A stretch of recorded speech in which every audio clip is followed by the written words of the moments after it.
ത്രിയേക ദൈവത്തിൻ്റെ അതിപരിശുദ്ധ നാമം വാഴ്ത്തപ്പെടുമാറാകട്ടെ. കർത്താവിൽ പ്രിയ വിശ്വാസികളുടെ സമൂഹമേ, നിങ്ങളെ ഏവരെയും പ്രഭാതവചനത്തിലേക്ക് വളരെ സ്നേഹത്തോടെ വിനയത്തോടെ യേശുക്രിസ്തുവിന്റെ നാമത്തിൽ സ്വാഗതം ചെയ്യുന്നു.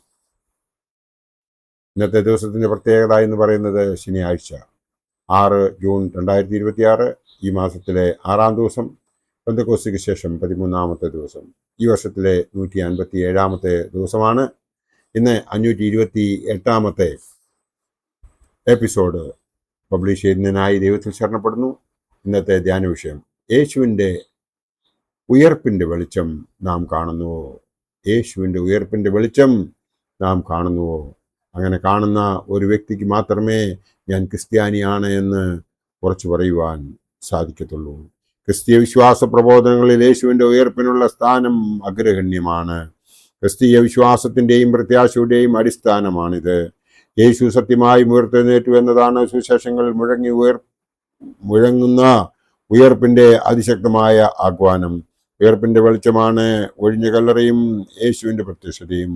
ഉയർപ്പിൻ്റെ പ്രത്യക്ഷ വിവരണങ്ങളിൽ വെളിച്ചത്തിൻ്റെ സാന്നിധ്യം സജീവമാണ്. ഇത് ജീവന്റെയും പ്രത്യാശയുടെയും അടയാളവും പ്രകാശത്തിൽ നിന്നുള്ള പ്രകാശവുമാണ്.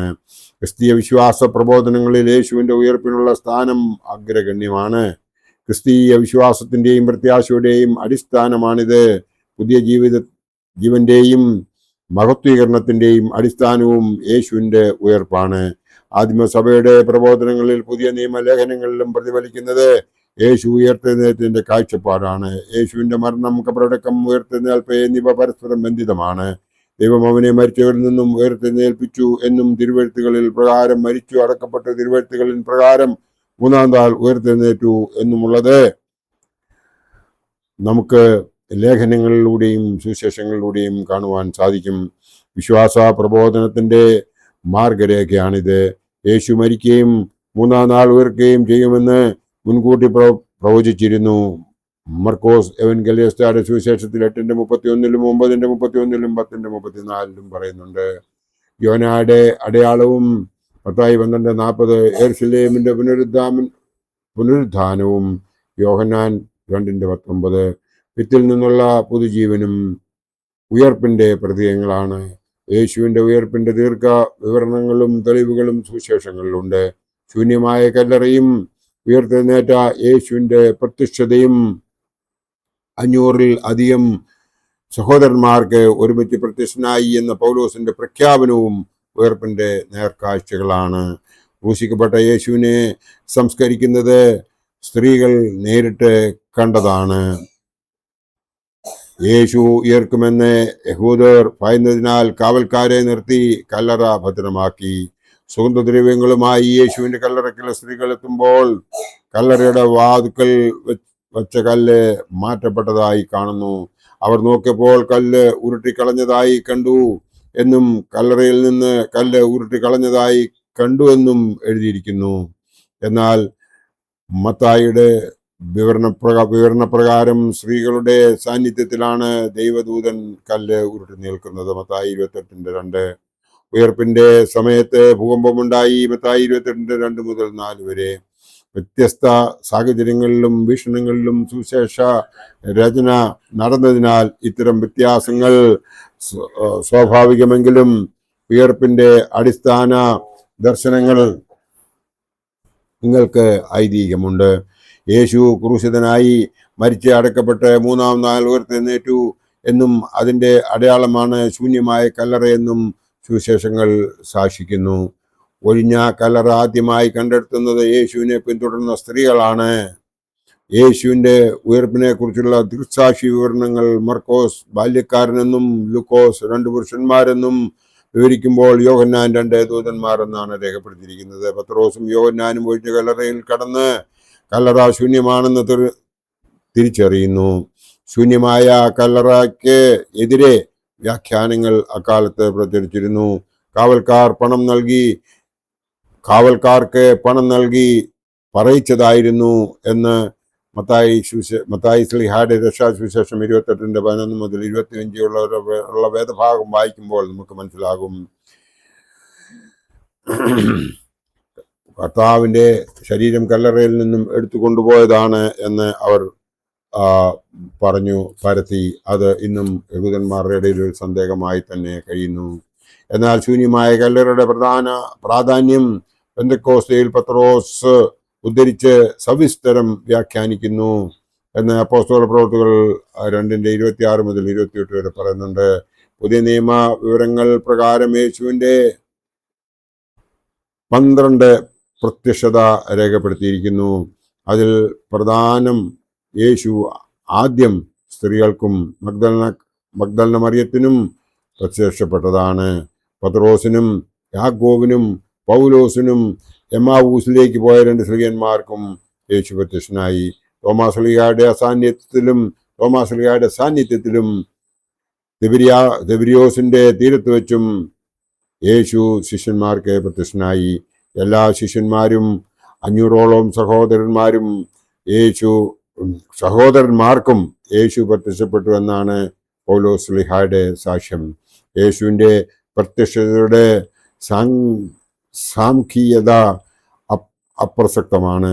ഉയർത്തെഴുന്നേറ്റ യേശു ഗലീലയിലും യെരുശലേമിലും സമീപ പ്രദേശങ്ങളിലും നിരവധി പ്രാവശ്യം പലർക്കും പ്രത്യക്ഷനായി എന്ന് സുവിശേഷ വിവരണങ്ങളിൽ നിന്നും വ്യക്തമാണ്. ഉയർത്തെഴുന്നേറ്റ യേശുവിൻ്റെ മൊഴികളും പ്രവർത്തനങ്ങളും സുവിശേഷങ്ങളിലുണ്ട്. ആദിമസഭയിൽ ഉയർപ്പിൻ്റെ ഏറ്റവും പ്രാചീന രേഖയാണ് പൗലോസിന്റെ സാക്ഷ്യം. മരിച്ചവരിൽ നിന്ന് ഉയർക്കുക എന്നതിൻ്റെ അർത്ഥം അന്വേഷിച്ച ശിഷ്യന്മാർക്ക് ലഭിക്കുന്ന അർത്ഥപൂർണമായ കാഴ്ചയാണ് യേശുവിൻ്റെ ഉയർപ്പ്. യേശുവിനെ കർത്താവ് എന്ന് വിശേഷിപ്പിക്കുന്നത് ഉയർപ്പിന്റെ അടിസ്ഥാനത്തിലാണ്. ദൈവം അഥവാ യഹോവ എന്നർത്ഥമുള്ള അദോനായി എന്ന എബ്രായ പദത്തിന്റെ ഗ്രീക്ക് പരിഭാഷയാണ് കർത്താവ് എന്നർത്ഥമുള്ള കൂറിയോസ്. യേശു കർത്താവും ദൈവവും എന്നത് ആദിമസഭയുടെ വിശ്വാസ പ്രഖ്യാപനമാണ്. പൗലോസിന്റെ ലേഖനങ്ങളുടെ കേന്ദ്രസ്ഥാനവും കർത്താവായ യേശുവാണ്. സുവിശേഷങ്ങളിൽ യേശുവിന് കർത്താവ് എന്ന സാക്ഷ്യം നൽകുന്നത് തോമാസ് ശ്ലീഹായാണ്. എൻ്റെ കർത്താവും എൻ്റെ ദൈവമേ എന്നാണ് വിശ്വാസ പ്രഖ്യാപനം. ഉയർത്തെഴുന്നേറ്റ ദൈവമായ കർത്താവിൽ നാം വിശ്വസിക്കുന്നു എന്നർത്ഥം. ഇത് ക്രിസ്തു വിശ്വാസത്തിന്റെ അടിത്തറയാണ്.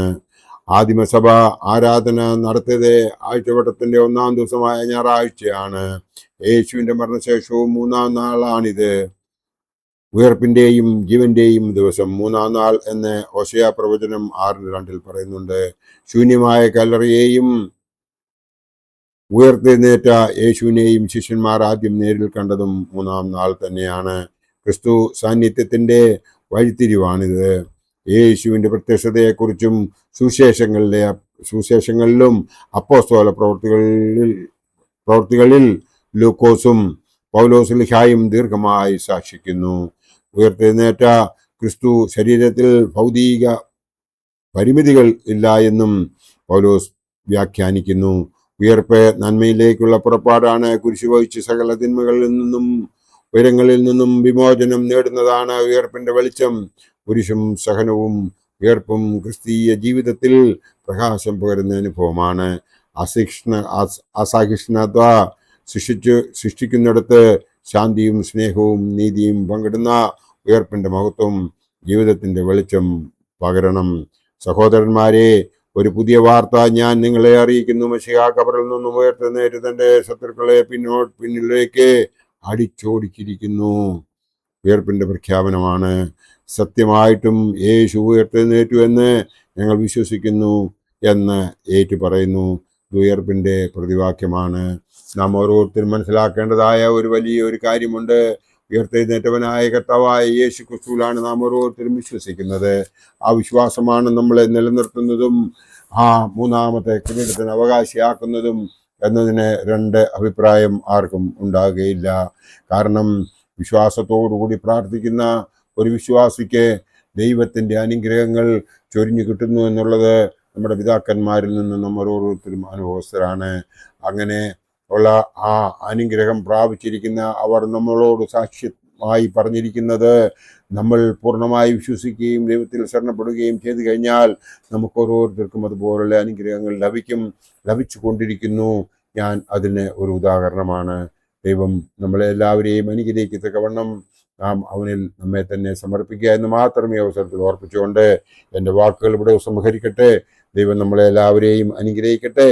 നന്ദി, നമസ്കാരം.